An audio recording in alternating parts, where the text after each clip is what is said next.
देखो बेटा कल अपन ने क्या पढ़ा था, ए के उच्चारण पढ़े थे, काय के पढ़े थे, ए के उच्चारण। ए के उच्चारण कौन कौन से पढ़े थे, ए के उच्चारण कौन कौन से पढ़े थे। ए के लिए ए भी पढ़ा जाता है, ए के लिए आई भी पढ़ा जाता है, ए के लिए औ भी पढ़ा जाता है, बड़ा और तब बड़ा आ भी पढ़ा जाता है, औ भी पढ़ा जाता है और आई भी पढ़ा जाता है। जैसे अपन ने रीजन में पढ़ा था, ये सब चीजें कल की क्लास में मैंने आपको बताया था, तो आपने पढ़ा होगा। अब अपना अगला वाला जो स्वर है वो होता है अपना क्या, ई। अब आज ई के उच्चारण अपन देखेंगे। ई के लिए कहाँ पर छोटी ई पढ़ा जाता है, कहाँ पर बड़ी ई पढ़ा जाता है, कहाँ पर ए पढ़ा जाता है और कहाँ पर यू पढ़ा जाता है। ठीक है, तो इसमें अपन देखते हैं। सबसे पहले अपन ने लिखा है ई के लिए बड़ी। ई के लिए क्या पढ़ना है, छोटी ई जैसे शब्द में करना है। यहाँ लिखना है ई बराबर क्या पढ़ रहे हैं अपन, छोटी ई पढ़ते हैं। ई बराबर क्या पढ़ते हैं, छोटी। देखने में जरूर अपने को लग रहा है कि डब्ल्यू ई बी जैसे नहीं करते, इसका स्वर मतलब छोटी ई जैसा निकलता है। पढ़ते लिखने में जरूर अपन बड़ी ही लिखते हैं, लेकिन पढ़ने का है कि इसका स्वर कैसे निकालना है, छोटी ई जैसा निकालना है।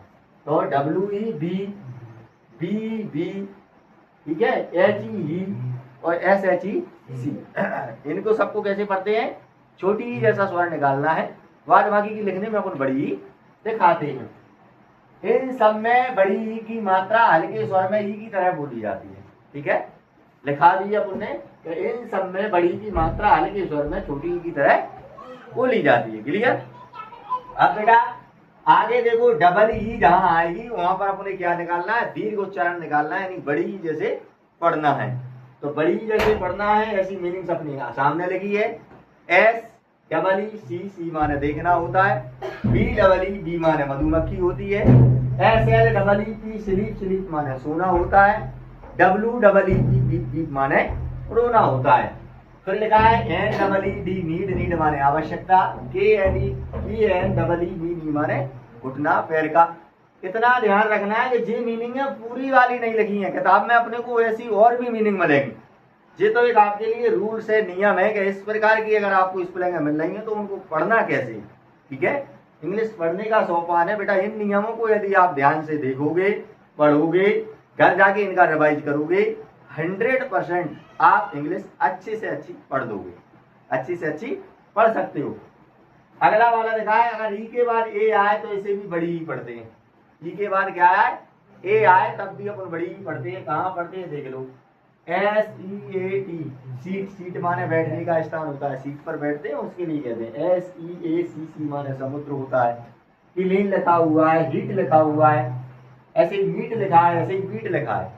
यानी अपने को दो चीजों को ध्यान रखना है कि डबल ई भी आ रही है तब भी बड़ी ई पढ़ना है, और ई के बाद ए आ रहा है तब भी अपने को क्या पढ़ना है, बड़ी ई पढ़ना है। ठीक है, अगला वाला देखो, ई को आई कैसे पढ़ते हैं। ई के लिए आई कैसे पढ़ते हैं, आई बेटा ए को भी पढ़ते हैं। नहीं तो आप कहो कि हमने क्या है ए से पढ़ा था आई के लिए, तो बेटा अलग अलग इनके अर्थ होते हैं, कहाँ क्या पढ़ते हैं वो वाली चीजें अपन को केवल थोड़ा ध्यान रखना है। तो किताब पढ़ते समय अपने सुगमता, सुलभता और सही से अपन पढ़ सकते हैं। देखो डब्ल्यू एच ई एन, बहन, बहन माने जब तक।